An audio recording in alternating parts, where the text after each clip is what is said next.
आदाब, नमस्कार। मैं फुरकान अहमद। आप देख रहे हैं जनता की आवाज़। दोस्तों और प्यारे देशवासियों, 2014 में देश के प्रधानमंत्री बने आदरणीय मोदी जी 2001 गुजरात मॉडल लाल सड़क खून मासूमों के खून से भाजपा के दामन साफ नहीं, और 2014 के बाद देश में स्थिति जातिवाद और धार्मिक ज़्यादा हो गई आदरणीय मोदी जी के आने से। मोदी जी के आने के बाद देश में दलितों पे बहुत अत्याचार हुए, और उनके बाद मुसलमानों पर खासकर पिछड़ी जाति के लोगों में यादव समाज पे, और उत्तर प्रदेश में तो ब्राह्मण भी सुरक्षित नहीं, और उत्तराखंड में तो दलित, मुसलमान, पिछड़ी जाति के सरदार और ईसाई जब चाहे कोई कहीं मारना शुरू कर देता है। ये हाल है आदरणीय मोदी जी और भाजपा के राज में। एक दो तीन दिन पहले किसी प्रदेश में एक अदालत ने कुछ हत्या आरोपियों को आजीवन सजा दी। उनके समर्थकों का कहना है कि ये गौ रक्षक है। मैं कहना चाहता हूँ कि गाय की सेवा करे, रक्षा करे, अच्छी बात है, पर गाय रक्षा की आड़ में किसी की हत्या करना अपराध है और आपको सजा होगी, फांसी भी हो सकती है। अब सोशल मीडिया पे आदरणीय मोदी जी के भगत कुछ लड़के लड़कियां और आदरणीय मोदी जी की गोदी मीडिया और भाजपा के लोग उस जज साहब को गाली दे रहे हैं। उसका कसूर ये है कि वो जज कोई मुसलमान है। तो मैं कहना चाहता हूँ भैया, अगर आपको दिक्कत है और उन्होंने सज़ा गलत दी तो हाई कोर्ट जाइए, सुप्रीम कोर्ट जाइए, महामहिम राष्ट्रपति के यहाँ जाइए। आपको गाली देने का क्या अधिकार है? या मोदी जी ने ऐसी क्या हवा आपको भर दी कि आप गाली देते हैं? पेपर लीक होता है देश में, और पेपर लीक का कोई विरोध करता है तो कोई आके चटाचट मारता है कि मैं राष्ट्रवादी हूँ। तो हम पूछना चाहते हैं, भाई आप पेपर लीक बच्चों से, देश के बच्चों के भविष्य के साथ खिलवाड़ करके कौन से राष्ट्रवादी हो भाई, देशद्रोही हो? हमारे देहरादून में पेपर लीक की वजह से एक बच्ची ने आत्महत्या कर ली। मैं कहता हूं उनके आत्मा को शांति मिले, उनके परिवार वालों को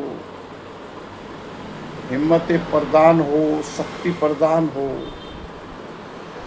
इस दुख की घड़ी में सदमा सहन करने की। तो ये भाजपा और मोदी जी और श्री अजय सिंह बिष्ट और श्री पुष्कर सिंह धामी आए दिन हिंदू मुसलमान करने से अलावा कोई काम नहीं इनका। नफरत फैला रहे हैं, नफरती चिंटू हैं। अब एक इनके सहयोगी हैं श्री ओम प्रकाश राजभर, खुद हैं, दो बेटे हैं, तीनों कुत्ते की तरह भौंकते रहते हैं। एक संजय निषाद है, शकल ना सूरत, और बोलने का भी लहजा नहीं, ऐसे बोलता है जैसे कोई, मैं नाम नहीं लेना चाहता क्योंकि मंत्री हैं। एक उत्तर प्रदेश में स्टूल मंत्री हैं, अपनी ज़मीन बचा नहीं पाए, खुद जीत नहीं पाए, और वो अफवाह फैला रहे हैं कि समाजवादी पार्टी के हम सांसद तोड़ लेंगे। मैं कहना चाहता हूं कि पहले आप अपनी ज़मीन बचाइए, खुद जीत के आइए, अपने विधायकों को बचाइए, तब बात करिए समाजवादी पार्टी की। समाजवादी पार्टी के लोग संघर्षशील हैं, और संघर्ष से बनी हुई समाजवादी पार्टी है नेताजी की। राष्ट्रीय अध्यक्ष जी से अपील करेंगे कि आप भी संघर्ष तेज करिए, और नेताजी की तरह आप संघर्ष कर रहे हैं पर और तेज करिए, और कार्यकर्ताओं को सड़क पे उतारिए। इस जालिम और जुल्म करने वाली सरकार के खिलाफ, और साजिश करते हैं। ये पैसे वाले लोग हैं, बेईमान लोग हैं, खरीद फरोख्त करते हैं। अपने विधायक सांसदों पे भी नज़र बना के रखिए।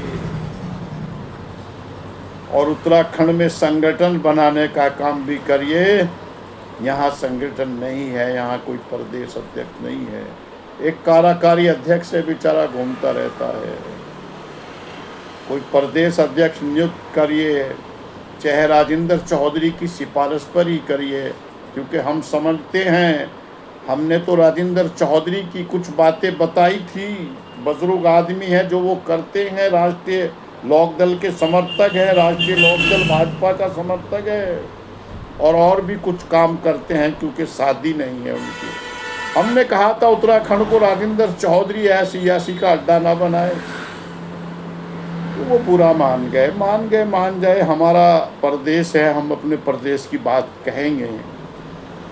आपको भी बुरा लगे, लगता रहे।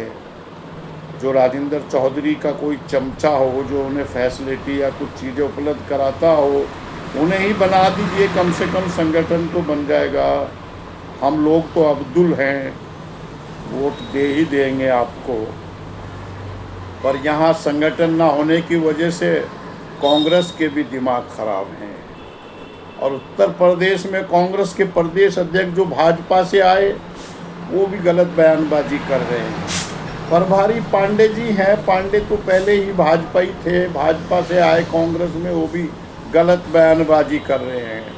और एक सहारनपुर के सांसद हैं जो भाजपा से मिले हुए हैं, जो ठाकुर साहब से मिल के आए हैं, जिसने जनाब सरफराज खान के लड़के का भविष्य बर्बाद कर दिया, ख़त्म कर दिया, धोखा दे दिया मिलके। वो भी भाजपा के एजेंट हैं, उनसे भी सावधान रहिए। जय हिंद, जय भारत, जय उत्तराखंड, जय भीम। अंकिता भंडारी अमर रहे, अमर रहे, अमर रहे। जय हिंद।